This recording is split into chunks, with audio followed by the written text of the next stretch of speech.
আসসালামু আলাইকুম। আপনারা আছেন পাঠশালা 365 এর সঙ্গে। আমন্ত্রণ জানাচ্ছি বাংলা সাহিত্য পাঠ আলোচনায়। আজকে আলোচনা করব কায়কোবাদ সম্পর্কে। তার জন্ম 1857, মৃত্যু 1951। মহাকবি কায়কোবাদ আধুনিক বাংলা সাহিত্যের প্রথম বাঙালি মুসলমান কবি। বাংলা মহাকাব্যের অস্তোন্মুখ এবং গীতি কবিতার স্বর্ণযুগে তিনি মুসলমানদের গৌরবময় ইতিহাস থেকে কাহিনী নিয়ে মহাশ্মশান মহাকাব্য রচনা করে দুঃসাহস দেখিয়েছেন, যা তাকে গৌরবময় আসনে অলঙ্কৃত করে। তিনি বাংলা মহাকাব্য ধারার কবি হিসেবে খ্যাত। কায়কোবাদ 1857 সালে ঢাকার নবাবগঞ্জের আগলা পূর্বপাড়া গ্রামে জন্মগ্রহণ করেন। আধুনিক বাংলা সাহিত্যের প্রথম মুসলমান কবি কায়কোবাদ। প্রকৃত নাম মোহাম্মদ কাজেমাল কুরাইশি। তিনি বাঙালি মুসলিম কবিদের মধ্যে প্রথম মহাকাব্য সনেট রচয়িতা। তার কাব্য প্রতিভায় হেমচন্দ্র বন্দ্যোপাধ্যায় ও নবীনচন্দ্র সেনের প্রভাব ছিল। তিনি 1932 সালে কলকাতায় অনুষ্ঠিত বঙ্গীয় মুসলিম সাহিত্য সম্মেলনের মূল অধিবেশনে সভাপতিত্ব করেন। বাংলা কাব্য সাহিত্যে বিশেষ অবদানের জন্য 1925 সালে নিখিল ভারত সাহিত্য সংঘ তাকে কাব্যভূষণ, বিদ্যাভূষণ, সাহিত্যরত্ন উপাধি প্রদান করেন। তিনি 21 জুলাই 1951 সালে ঢাকায় মারা যান। কায়কোবাদের মহাকাব্যের নাম কি? মহাশ্মশান 1904। এটি পানিপথের তৃতীয় যুদ্ধের কাহিনী 1761 অবলম্বনে রচিত। মহাশ্মশান মহাকাব্যের পরিচয় দাও। কায়কোবাদের শ্রেষ্ঠ মহাকাব্য মহাশ্মশান 1904। অধিকাংশ বইয়ে মহাশ্মশান এর প্রকাশ সাল দেওয়া হয়েছে 1905, কিন্তু এটি হবে 1904 খ্রিস্টাব্দ। সূত্র বাংলা একাডেমি চরিতাভিধান। মোহাম্মদ রওশন আলী সম্পাদিত কোহিনূর পত্রিকায় মহাকাব্যটি ধারাবাহিকভাবে প্রকাশিত হয়। এটি পানিপথের তৃতীয় যুদ্ধের কাহিনী 1761 অবলম্বনে রচিত। এ মহাকাব্য 1870 পৃষ্ঠায় 3 খণ্ডে মোট 7টি সর্গে বিভক্ত। পানিপথের এ যুদ্ধে মারাঠাদের সাথে রোহিলা অধিপতি নজিবউদ্দৌলার শক্তি পরীক্ষা হয়। কবির দৃষ্টিতে এটি উভয়ের শক্তি ক্ষয় ও ধ্বংস, এজন্য তিনি একে মহাশ্মশান বলেছেন। এ কাব্যে ঐতিহাসিক অনৈতিহাসিক দুই ধরনের চরিত্রের সমাবেশ ঘটেছে।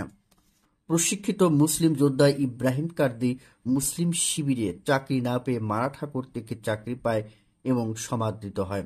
যুদ্ধ শুরু হলে ইব্রাহিম কার্দির স্ত্রী জোহরা মুন্নুবেগ শব্দ ধারণ করে এসে স্বামীকে মুসলিম শিবিরে ফিরিয়ে নিতে চেষ্টা করে। ইব্রাহিম কার্দি বিশ্বাসঘাতকতা না করে মারাঠাদের জন্য যুদ্ধে জীবন দিয়ে কৃতজ্ঞতা প্রকাশ করে। নায়ক ইব্রাহিম কার্দির মৃত্যু কাব্যটিকে ট্র্যাজিক করে তোলে। মুনির চৌধুরীর রক্তাক্ত প্রান্তর নাটকের কাহিনী ও পানিপথের তৃতীয় যুদ্ধ। উল্লেখযোগ্য চরিত্র ইব্রাহিম কার্দি, জোহরা।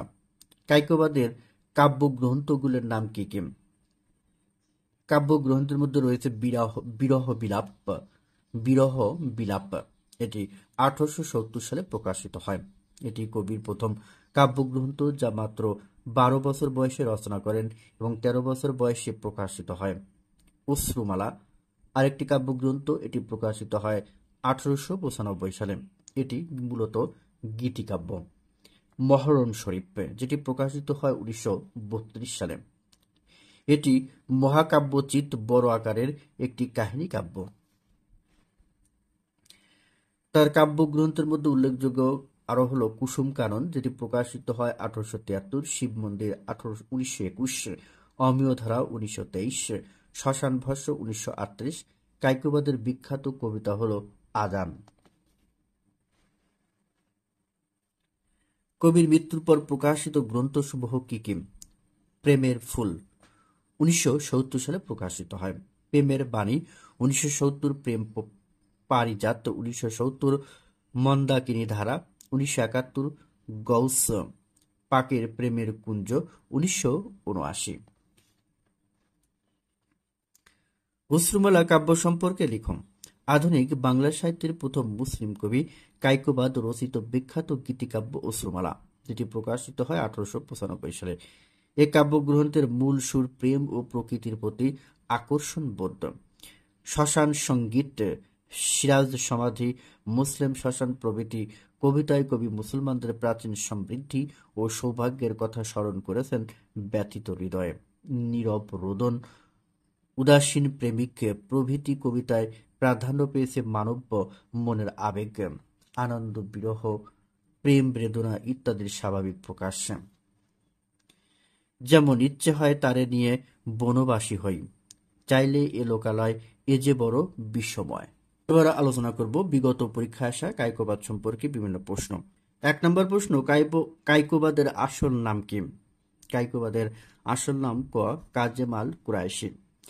কবি কায়কোবাদের সঠিক জন্ম সন কোনটি? খ 1857 সাল।